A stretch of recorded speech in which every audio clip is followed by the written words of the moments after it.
15 सितंबर को आईआरसीसी का round run हुआ है, तो इसके बारे में आप क्या कहते हैं? जो 15 सितंबर को आईआरसीसी ने राउंड रन किया वो पीएनपी प्रोग्राम के लिए रन किया है। प्रोविंशियल नॉमिनेशन प्रोग्राम के अंदर जो है वो आपको 600 पॉइंट्स में वो अवार्ड हो जाते हैं और आपको आईटीए मिल जाता है। तो जो कट ऑफ स्कोर रहा है वो 746 रहा है। इसका मतलब 600 पॉइंट्स तो आपको मिल गए। पीएनपी के आपके अपने टोटल जो थे वो 146 पॉइंट्स थे। 228 लोगों को जो है वो इन्वाइट मिला है। अगर हम इसका जो टाई ब्रेकिंग रूल है, मतलब कौन से लोग जो है उनको इन्वाइट मिला है, वो मार्च 31 2025 तक के लोगों को इन्वाइट आया है। अच्छा, जो सबसे इसमें मजे की बात होती है वो सीआरएस जो पूल होता है ना, उसके अंदर कितने लोग हैं और उनके कितने पॉइंट्स हैं। 601 से लेके 1200 तक सिर्फ 220 कैंडिडेट्स हैं। तो इसका मतलब इनको तो अगला जो भी राउंड रन होगा पीएनपी का, उसमें इनको इनवाइट मिल जाएगा। सबसे जो क्रिटिकल स्टेज है वो है 501 से लेके 600 तक। इसमें इमेजिन करें 24,870 लोग हैं। जो तीसरी रेंज है वो है 451 से लेके 500 तक, जिसमें मोस्टली पाकिस्तानी जो हैं वो आ रहे हैं। क्या मतलब अपने फैक्टर्स हैं जिनके, उनकी एज, क्वालिफिकेशन, एक्सपीरियंस और आयट्स के जो उन्होंने पॉइंट्स क्लेम किए हुए हैं, वो आते हैं 451 से लेके 500 तक।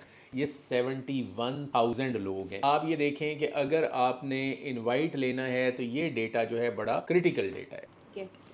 सेकंड मेरा ये क्वेश्चन है कि आप ये हमें गाइड करें कि ऐसे कौन से फैक्टर्स हैं या फिर ऐसे कौन से ऑक्यूपेशंस हैं जिनसे जो कैनेडियन इमिग्रेशन जिन्होंने अप्लाई किया हुआ है, जिनको नॉमिनेशन नहीं आई है, वो कौन से ऑक्यूपेशन चूज कर सकते हैं या फिर वो कौन से फैक्टर्स हैं जिनके बेस पे वो फिर उनको नॉमिनेशन आगे मिल सकता है? अच्छा, ये जाहिर है जिन लोगों ने भी ईओआई सबमिट किया हुआ है उनमें से हर एक की ख्वाहिश है कि या तो उनको नॉमिनेशन मिल जाए या उनकी डायरेक्ट एक्सप्रेस एंट्री में सिलेक्शन हो जाए। मैंने आपको डेटा बता दिया कि 451 से लेके 500 तक 71,000 लोग हैं। तो अब 71,000 लोगों को तो इनवाइट आना नहीं है। तो इसका मतलब ये है कि 2-3 क्रिटिकल फैक्टर्स हैं। एक तो आपका जो ऑक्यूपेशन है वो बहुत मैटर करता है। हेल्थ केयर में जो लास्ट राउंड रन हुआ है वो 469 पे हुआ है। 469 हर वो बंदा जिसके पास प्रोफेशनल डिग्री है या मास्टर्स डिग्री है, प्लस उसके पास जो है वो 3 साल का एक्सपीरियंस है, प्लस 8777 बैंड है, वो 469 पे पहुंच जाता है। ठीक है, और उसकी 830 से कम है। तो एक तो ये हो गया कि आप अपना ऑक्यूपेशन जब सिलेक्ट करें तो बहुत केयरफुली सिलेक्ट करें और कोशिश ये होनी चाहिए कि वो किसी, अगर हेल्थ से रिलेटेड है तो आप उन ऑक्यूपेशंस को जरूर देखें जो हेल्थ के राउंड में ऑक्यूपेशन जिनको इनवाइट मिलता है, तो वो होना चाहिए। और अगर आपका CLB 8 है, मतलब आपका बैंड जो है वो 8 इन लिसनिंग और 7 इन रीडिंग, 7 इन राइटिंग और 7 इन स्पीकिंग नहीं है, तो आप कोशिश करें कि ये बैंड अचीव कर लें। अगर आप